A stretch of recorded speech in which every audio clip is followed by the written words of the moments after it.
સ્વામિનારાયણ હરે વચનામૃત ગઢડા પ્રથમ પ્રકરણનું 34મું ભગવાને કટ ચઢાવ્યાનું.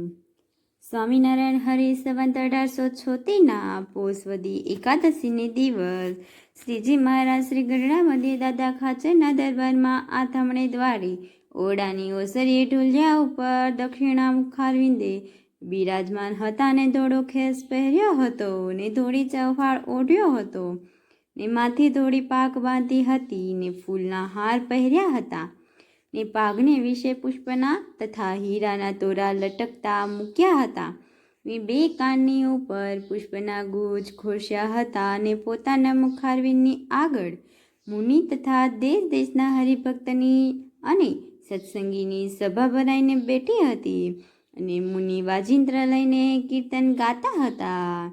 પછી શ્રીજી મહારાજ બોલ્યા છે, કીર્તન રાખીને પ્રશ્ન ઉત્તર કરો.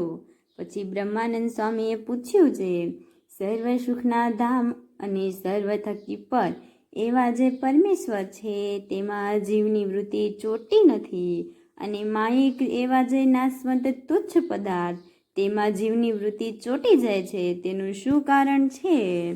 પછી ઉત્તર મુક્તાનંદ સ્વામી કરવા લાગ્યા પણ થયો નહીં. ત્યારે શ્રીજી મહારાજ બોલ્યા છે, એ પ્રશ્નનો ઉત્તર સાંભળો, અમે કરીએ છીએ.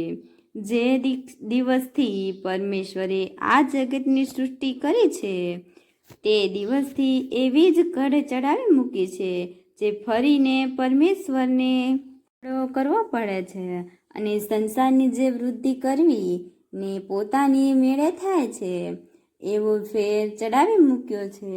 તે માટે સહજે જ સ્ત્રીમાં પુરુષને હેત થાય છે અને પુરુષમાં સ્ત્રીને હેત થાય છે અને એ સ્ત્રીથી ઉપજેલી જે પ્રજા તેમાં પણ સહેજે જ હેત થાય છે. તે હેતરૂપી જે ભગવાનની માયા છે તે માયાના પ્રવાહમાં જે ન રહે તેની વૃત્તિ ભગવાનના સ્વરૂપમાં રહે છે. માટે જે ભગવાનનો ભક્ત હોય તે માયિક પદાર્થને વિશે દોષ બુદ્ધિ રાખીને વૈરાગ્યને પામે અને ભગવાનને સર્વ સુખમય જાણીને ભગવાનમાં વૃત્તિ રાખે.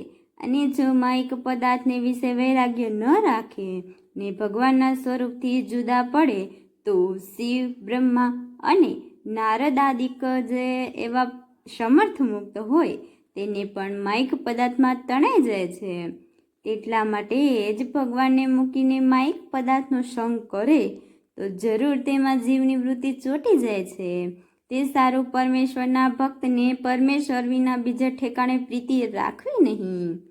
પછી શ્રીજી મહારાજ બોલ્યા છે, હવે મુક્તાનંદ સ્વામીને પ્રશ્ન કર્યાનો વારો આવ્યો, તે પ્રશ્ન કરો. પછી મુક્તાનંદ સ્વામીએ પૂછ્યું છે, જીવને ભગવાનની પ્રાપ્તિ થવી તે અતિ દુર્લભ છે અને ભગવાનની પ્રાપ્તિ થઈ ત્યારે એથી બીજો મોટો લાભ પણ નથી ને તેથી આનંદ પણ થતો નથી. એવા માટે મોટા આનંદને મૂકીને તુચ્છ પદાર્થ માટે કેમ ક્લેશ પામે છે એ પ્રશ્ન છે. ત્યારે શ્રીજી મહારાજ બોલ્યા છે, લ્યો એનો ઉત્તર અમે કરીએ છીએ. પરમેશ્વરના વચનને મૂકીને આડો અવડો ડોલે છે ત્યારે ક્લેશને પામે છે અને જો વચનને વિશે રહે તો જેવો ભગવાનનો આનંદ છે તેવા આનંદમાં રહે છે. અને જેટલું જે ભગવાનનું વચન લોપે છે તેટલો તેને ક્લેશ થાય છે. માટે ત્યાગીને જે આજ્ઞા કરી છે તે પ્રમાણે ત્યાગીએ રહેવું અને ગૃહસ્થને જે પ્રમાણે આજ્ઞા કરી છે તે પ્રમાણે ગૃહસ્થને રહેવું. ને તેમાં જેટલો ફેર પડે છે તેટલો ક્લેશ થાય છે.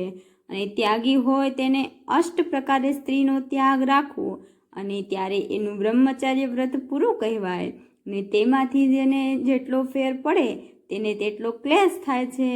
અને ગૃહસ્થને પણ બ્રહ્મચાર્ય કહ્યું છે જે પર સ્ત્રીનો ત્યાગ રાખવો તથા પોતાની સ્ત્રીનો પણ વ્રતને દિવસે ત્યાગ રાખવો ને ઋતુ સામે સ્ત્રીનો સંગ કરવો. એ આદિક જે ત્યાગીને અને ગૃહસ્થને નિયમ કહ્યા છે જેટલો તેને ફેર પડે તેટલો તેને ક્લેશ થાય છે. અને ભગવાનથી જે વિમુખ જીવ હોય તેને જે દુઃખ આવે છે તે તો પોતાને કર્મે કરીને આવે છે અને જે ભગવાનના ભક્ત હોય તેને જેટલું દુઃખ થાય છે તે તુચ્છ પદાર્થને અર્થે ભગવાનની આજ્ઞા લોપવે કરીને થાય છે અને જેટલું સુખ થાય છે તે ભગવાનની આજ્ઞા પાળવે કરીને થાય છે. ઇતિ વચનામૃત. એવી રીતે ગઢડા પ્રથમ પ્રકરણનું 34મું જે તે થયું.